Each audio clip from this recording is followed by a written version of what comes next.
के मुख्यमंत्री नायब सिंह सैनी अब हर बुधवार शाम को विधायकों से मुलाकात करेंगे। बीते बुधवार मुख्यमंत्री ने विधायकों से मुलाकात की। इस दौरान उन्होंने उन समस्याओं की सूची और पीड़ित लोगों की शिकायत पत्र थमा दिए जो अपनी समस्याएं लेकर सीधे मुख्यमंत्री कार्यालय आए थे। विधायकों से कहा गया कि वे इन लोगों से स्वयं संपर्क साधें और उनकी समस्याओं का समाधान कराएं।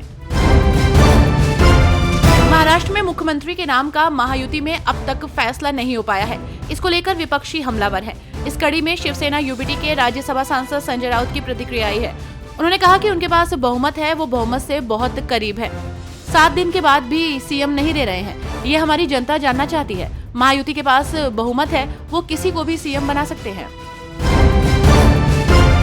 टीएमसी नेता कुणाल घोष ने ढाका पुलिस द्वारा इस्कॉन बांग्लादेश के पुजारी चिन्मय कृष्णदास की गिरफ्तारी पर प्रतिक्रिया देते हुए इसे भारत के अधिकार क्षेत्र से परे एक अंतर्राष्ट्रीय मुद्दा बताया। उन्होंने कहा कि भाजपा को पश्चिम बंगाल में भड़काऊ बयान नहीं देना चाहिए। उन्होंने कहा कि ये एक अंतर्राष्ट्रीय मुद्दा है। बांग्लादेश एक अलग राष्ट्र है। हमें ये कहने का कोई अधिकार नहीं है कि बांग्लादेश में क्या हो रहा है। केंद्र सरकार जो भी कदम उठाएगी वो सरकार का कदम होगा। बीजेपी के राज्यसभा सांसद दिनेश शर्मा ने उत्तर प्रदेश के संभल में पथराव की घटना की कड़ी आलोचना करते हुए इसे दंगे भड़काने की जानबूझकर की गई कोशिश करार दिया। उन्होंने पुलिस वाहनों को निशाना बनाने, खुली गोलीबारी और पथराव की निंदा करते हुए कहा कि राज्य में ऐसी कार्रवाइयों को बर्दाश्त नहीं किया जाएगा। कांग्रेस नेता अधीर रंजन चौधरी ने बांग्लादेश में बढ़ती हिंसा पर गहरी चिंता व्यक्त की है।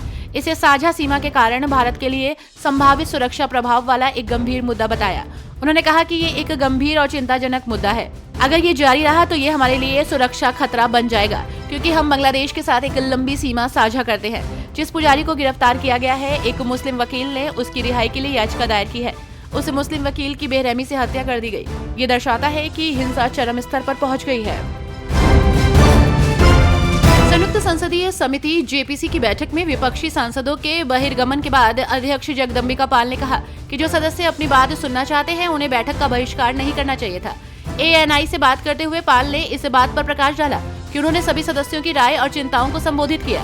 उन्होंने कहा कि हमने जेपीसी के आदेश के अनुसार सभी संगठनों को अवसर दिए।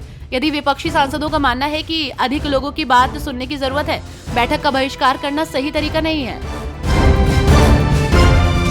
दिल्ली का सियासी पारा इन दिनों हाई चल रहा है। वहीं इसी बीच दिल्ली के पूर्व मुख्यमंत्री अरविंद केजरीवाल 27 नवंबर को नांगलोई में उस व्यापारी से मुलाकात करने के लिए पहुंचे थे जिनकी दुकान पर पिछले दिनों फायरिंग हुई थी। हालांकि केजरीवाल को पहले ही रोक लिया गया। इसके बाद काफी हंगामा हुआ। इस बीच अरविंद केजरीवाल ने मीडिया से बात करते हुए दिल्ली की कानून व्यवस्था को लेकर गृह मंत्री अमित शाह को घेरने की कोशिश की।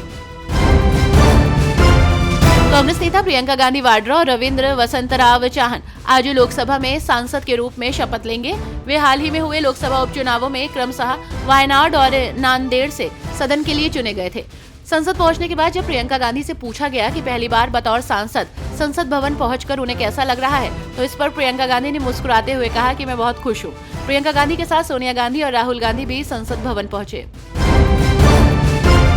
शीतकालीन सत्र के दौरान संसद के दोनों सदनों में आज यानी कि गुरुवार को भी हंगामे के आसार हैं। इससे पहले सोमवार से शुरू हुई लोकसभा और राज्यसभा की कार्रवाई हंगामे की भेंट चढ़ गई। विपक्ष ने सदन में गौतम अडानी पर लगे आरोप, यूपी के संभल में बवाल, मणिपुर हिंसा, बेरोजगारी और महंगाई समेत कई मुद्दों पर चर्चा की मांग करते हुए हंगामा किया।